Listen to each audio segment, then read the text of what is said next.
Good morning विद्यार्थी मित्र हो. मागील तासामध्ये आपण फील्ड प्रोजेक्ट या कोर्ससाठी प्रश्नावली कशी भरून घ्यावी या संदर्भात माहिती पाहत होतो. फील्ड सर्वेसाठी आपण जो विषय निवडला, मुख्यमंत्री माझी लाडकी बहीण योजनेच्या परिणामकारकतेचे अध्ययन, त्या संदर्भामध्ये आपण जी मुलाखत अनुसूची तयार केलेली आहे, ती मुलाखत अनुसूची योग्य पद्धतीने मुलाखत घेताना कशी फिलअप करावयाची, कशी भरून घ्यावयाची, या संदर्भात आपण माहिती पाहत होतो. तर त्या प्रश्नावलीमध्ये, त्या मुलाखत अनुसूचीमध्ये सुरुवातीला संशोधक विद्यार्थ्याचे संपूर्ण नाव पहिल्या रोमध्ये तुम्हाला लिहायचं आहे. त्यानंतर जो पहिला प्रश्न होता, लाभार्थी महिलेचे संपूर्ण नाव, म्हणजे मुख्यमंत्री माझी लाडकी बहीण योजना या योजनेची जी लाभार्थी महिला आहे, ज्या महिलेची तुम्ही मुलाखत घेत आहात, त्या महिलेचं संपूर्ण नाव त्या ठिकाणी तुम्हाला त्या रोमध्ये पुढं रिकाम्या जागेत लिहायचं आहे. त्यानंतर दुसरा प्रश्न होता शिक्षण. त्या महिलेचं शिक्षण किती झालेलं आहे हे त्या रिकाम्या जागेमध्ये तुम्हाला लिहायचं आहे. त्यानंतर तिसरा प्रश्न होता वय. मुख्यमंत्री माझी लाडकी बहीण योजनेचा लाभ घेणाऱ्या त्या महिलेचं वय किती वर्ष आहे ते आपल्याला लिहायचं आहे.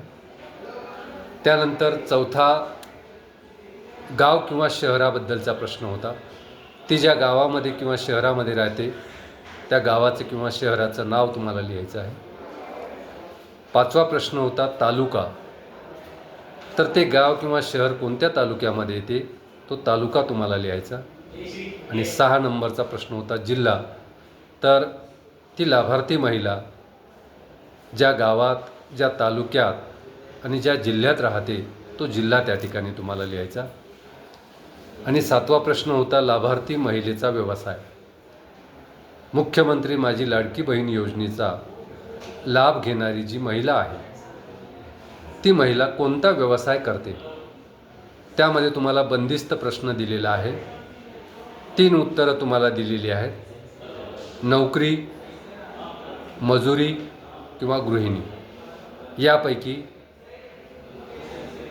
त्या महिलेनं जो व्यवसाय तिचा सांगितलेला आहे, नोकरी सांगितली असेल तर नोकरीला राईट करायचं, टिक करायचं. मजुरी सांगितली असेल तर मजुरीला राईट करायचं किंवा टिक करायचं. आणि गृहिणी असं सांगितलं असेल तर गृहिणीला राईट करायचं. त्यानंतर या 7 प्रश्नांची माहिती कशा पद्धतीनं भरायची हे आपण मागच्या तासामध्ये पाहिलं होतं. आज आपण पुढचा 8वा प्रश्न घेऊया. तुम्हाला या योजनेबद्दल माहिती कुठून मिळाली. आपण त्या लाभार्थी महिलेला हा प्रश्न विचारणार आहात की तुम्हाला या योजनेबद्दल, म्हणजे मुख्यमंत्री माझी लाडकी बहीण योजनेबद्दल माहिती कुठून मिळाली किंवा कोठून मिळाली.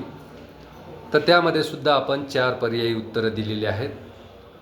अंगणवाडी सेविका किंवा TV न्यूजमधून किंवा सोशल मीडियामधून किंवा मित्र मैत्रिणींपासून. तर या ठिकाणी त्या महिलेला तुम्ही प्रश्न विचारायचे की तुम्हाला या योजनेबद्दल माहिती कुठून मिळाली.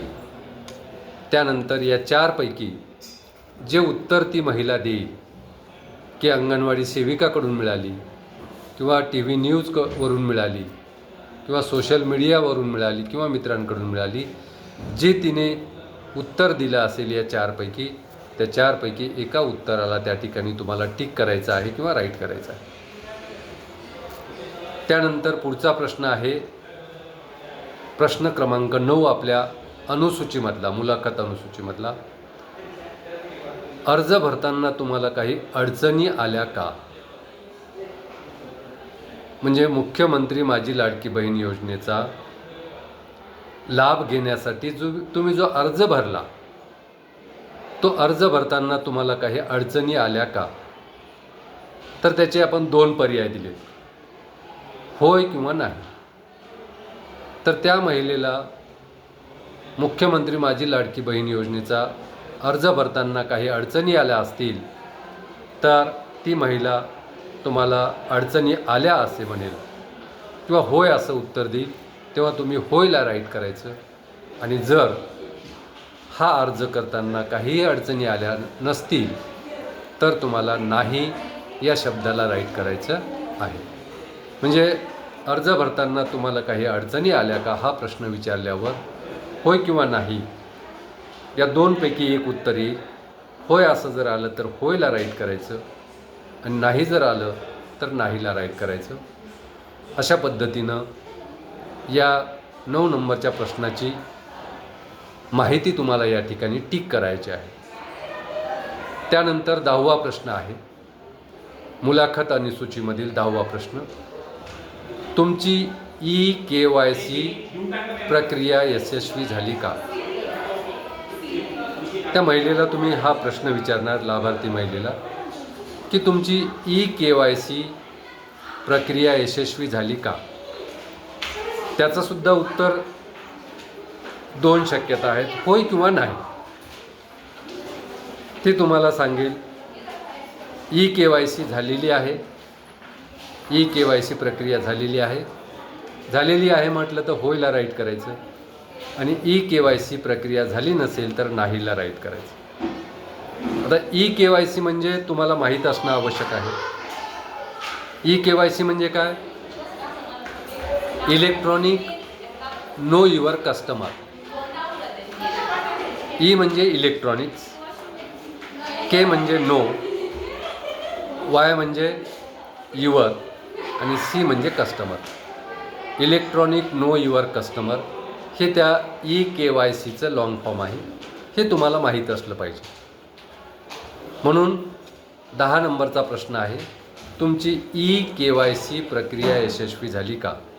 कारण बऱ्याच मुख्यमंत्री माझी लाडकी बहीण योजनेच्या लाभार्थी महिलांना त्यांची EKYC न झाल्यामुळे त्यांना मुख्यमंत्री माझी लाडकी बहीण योजनेचे हप्ते मिळालेले नाहीत.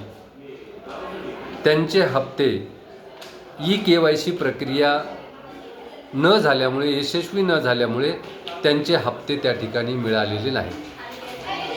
मग त्यामुळे या योजनेचा लाभ घेण्यासाठी तुम्हाला EKYC प्रक्रिया यशस्वीरित्या पूर्ण करणं आवश्यक आहे. म्हणून तुम्ही हा 10 नंबरचा प्रश्न या ठिकाणी महिलेला विचारायचा, त्या लाभार्थी महिलेला विचारायचा की तुमची EKYC प्रक्रिया यशस्वी झाली का? जर त्यांनी होय असं उत्तर दिलं तर होयला राईट करायचं आणि जर ही प्रक्रिया यशस्वी झाली नसेल, अयशस्वी झाली असेल किंवा त्यांनी केली नसेल तर नाहीला राईट करायचं. अशा पद्धतीने 10 नंबरच्या प्रश्नाची माहिती तुम्हाला त्या ठिकाणी आपल्या अनुसूचीमध्ये टिक करावयाची आहे, भरावयाची आहे. त्यानंतर पुढचा प्रश्न आहे क्वेश्चन नंबर 11, प्रश्न क्रमांक 11 आहे तुम्हाला आत्तापर्यंत किती हप्त्यांचे पैसे मिळाले? तुम्ही ज्या लाभार्थी महिलेची मुलाखत घेत आहात त्या महिलेला तुम्हाला क्वेश्चन नंबर 11 असा विचारायचा आहे की तुम्हाला आत्तापर्यंत किती हप्त्यांचे पैसे मिळाले. म्हणजे मुख्यमंत्री लाडकी बहीण योजना सुरू झाल्यापासून आत्तापर्यंत तुम्हाला किती हप्त्यांचे पैसे मिळालेले आहेत. तर ती जो आकडा सांगेल तो आकडा त्या ठिकाणी तुम्हाला रिकाम्या जागेमध्ये पुढं लिहायचा आहे. समजा त्या महिलेनं सांगितलं की मला आत्तापर्यंत 10 हप्त्यांचे पैसे मिळाले, किंवा आत्तापर्यंत मला 15 हप्त्यांचे पैसे मिळाले, किंवा 16 हप्त्यांचे पैसे मिळाले, तर तो फक्त 16 हा अंक त्या ठिकाणी तुम्हाला त्या प्रश्नाच्या पुढं जी रिकामी जागा दिलेली आहे उत्तर लिहिण्यासाठी त्या ठिकाणी लिहायचे आहे. अशा पद्धतीनं तुम्हाला 11 नंबरचा प्रश्न पूर्ण करावयाचा आहे फिलअप करून. त्यानंतर क्वेश्चन नंबर 12, प्रश्न क्रमांक 12 आहे, ही रक्कम थेट तुमच्या बँक खात्यात वेळेवर जमा होते का? लाभार्थी महिलेला हा प्रश्न तुम्हाला विचारावयाचा आहे की ही जी मुख्यमंत्री लाडकी बहीण योजनेची जी रक्कम आहे प्रत्येक हप्त्याला तुमच्या खात्यामध्ये कशा पद्धतीनं जमा होते, त्या संदर्भातला हा प्रश्न. ही रक्कम थेट तुमच्या बँक खात्यात वेळेवर जमा होते का? म्हणजे DBT, डायरेक्ट बेनिफिट ट्रान्सफर. DBTच्या मार्फत तुम्हाला ती लाडकी बहीण योजनेची रक्कम तुमच्या खात्यामध्ये डायरेक्ट जमा होते का, ट्रान्सफर होते का, हा प्रश्न विचारायचा आहे. आणि जर या प्रश्नाचं उत्तर त्यांनी होय असं दिलं तर तुम्हाला होयला राईट करायचं, आणि नाही असं जर दिलं तर तुम्हाला नाहीला राईट करायचं. म्हणजे क्वेश्चन नंबर 12 बद्दलची जी माहिती तुम्हाला घ्यावयाची आहे ती माहिती त्या ठिकाणी आपोआप आपल्या मुलाखत अनुसूचीमध्ये भरल्या जाईल किंवा टिक होईल. ही रक्कम थेट तुमच्या बँक खात्यात वेळेवर जमा होते का? जर ती रक्कम वेळेवर बँक खात्यामध्ये जमा होत असेल तर ती महिला होय असं उत्तर देईल, आणि ही रक्कम जर वेळेवर त्या महिलेच्या बँक खात्यामध्ये जमा होत नसेल तर नाही असं उत्तर देईल. जे उत्तर दिलेलं आहे त्या उत्तराला तुम्हाला त्या ठिकाणी टिक करायचं आहे, होय किंवा नाही. या दोन्हीपैकी एक पर्याय त्या ठिकाणी तुम्हाला टिक करावयाचा आहे. त्यानंतर आता आपण पुढचे प्रश्न या पुढच्या व्हिडिओमध्ये पाहणार आहोत. या ठिकाणी आपण थांबूया. धन्यवाद.